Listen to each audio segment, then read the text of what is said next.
अब आप सुने कृष्णा भगवान की कथा। एक बार गायों को चराते हुए भगवान श्री कृष्णा और बलराम जी को भूख लगी तो उन्होंने अपने सखाओं से कहा, हे मित्रा, यहाँ पास ही में कुछ ब्राह्मण यज्ञ कर रहे हैं, तुम उनसे हम सबके लिए कुछ भोजन मांग लाओ।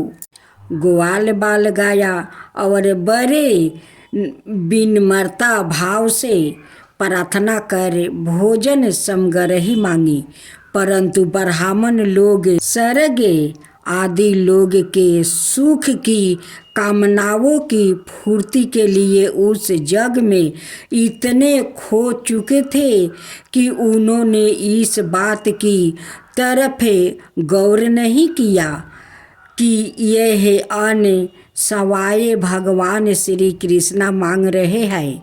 ग्वाल बाल खाली हाथ जब लौट कर आए तो प्रभु ने कहा, अब तुम उनकी पत्नियों से जाकर मांगना।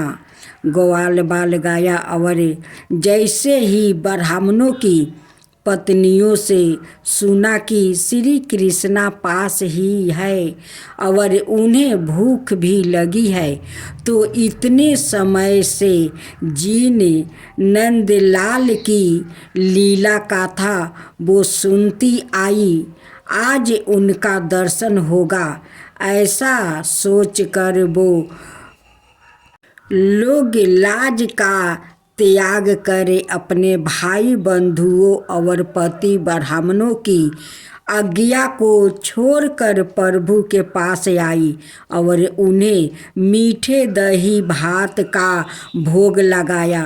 ब्राह्मणों ने उन्हें यहाँ तक कह दिया था कि अगर आज तुम चली गई तो हमसे नाता तोड़ कर ही जाना। वो फिर भी आ गई। ब्राह्मण की पत्नियों ने केवल भगवान की लीला कथा को सुना था, अभी तक दर्शन नहीं किया था, और उसी साधन के ही प्रभाव से देखाए आज प्रभु सवाए उनसे भोजन मांगकर अपने दर्शन का आनंद देना चाह रहे थे। धन है वो लोग जिनका जीवन ही प्रभु की गाथा है। हमें भी प्रभु की गाथा ही प्राप्ति है, बस उसी को नित्य साधन समझे हमें उनके दर्शन को पाने में रत रहना है। भगवान श्री कृष्णा के सम्मुख आज ब्राह्मण पत्नियां हाथ में दही भात और चारों प्रकार के भोजन लिए खड़ी है।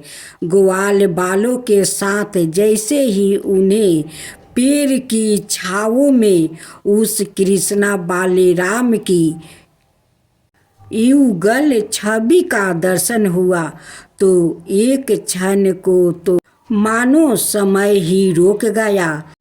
उनके मुख से अनायास ही निकल पड़ा, प्रभु कितने सुंदर है। प्रभु अपनी पूर्ण छटा के साथ उन्हें दर्शन दे रहे हैं, मानो आज उन स्त्रियों की जन्म जन्म की साधना सफल हो गई। भगवान ने उनका स्वागत करे उनका धन्यवाद किया और कहा, धन्य है आप जो हमारी अन्न की याचना अस्वीकार की।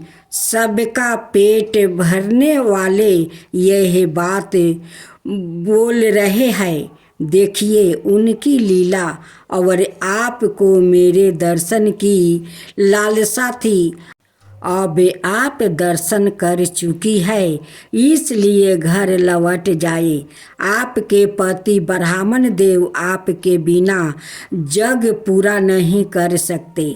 जग पत्नियों ने कहा, प्रभु हम उनसे लड़ कर सब संबंधों का त्याग करके आपके पास आई हूँ, और एक बार जो आपका हो जाता है, जिसे आप एक बार स्वीकार कर लेते हैं उसे संसार में दोबारा नहीं जाना पड़ता है। ना प्रभु, तो आप हमें ऐसी आज्ञा मत दीजिए। प्रभु बोले, जो मेरा हो जाता है मैं जिसे स्वीकार कर लेता हूँ उसे संसार के लोग चाह कर भी नहीं त्याग सकते। आप अपने घर लौट जाए, आपके साथ कोई दुर्व्यवहार और आपके किसी भी प्रकार से त्याग नहीं होगा। भगवान श्री कृष्णा ने पहले सभी ग्वाल बालों को वो प्रेम से लाया गया भोजन खिलाया गया और फिर सवाए खाया। हमें प्रभु से यह भी सीखना है कि सामूहिक भोजन करने का तरीका यही है। इधर जग पत्नियों जब घर पहुंची तो ब्राह्मणों ने उन्हें कुछ नहीं कहा, बल्कि सत्कार करके उन्हें जग में बैठने को कहा। जग पत्नियों ने सारा वृत्तांत सुनाया और बताया कि नंद के लाल साक्षात भगवान है। जब उन्हें इस बात का बोध हुआ कि हाँ, ग्वाल बाल आए थे और हमसे अन्न की याचना भी की थी और हम कर्म कांड लेकर बैठे रहे, तो ब्राह्मणों को अत्यंत क्षोभ हुआ। वो अपने आप को कोसने लगे, हाय रे विधाता, यह हमसे कैसा गुनाह हो गया। प्रभु ने सामने से अपना हाथ बढ़ाकर हमें दर्शन देना चाहा और हम ही मुँह फेर कर बैठे रहे। वो उनके चरणों में गिर पड़े और चरण धूल लगाने लगे। धन्य है आप, बोल बोल कर उनका सत्कार किया और पछताने लगे। यह प्रसंग हमें समझाता है कि किस प्रकार घर रहकर भी प्रभु को साक्षात पाया जा सकता है। जग पत्नियों को प्रभु ने घर छोड़ने के लिए आदेश नहीं दिया है। आप दर्शन कर सकते हैं।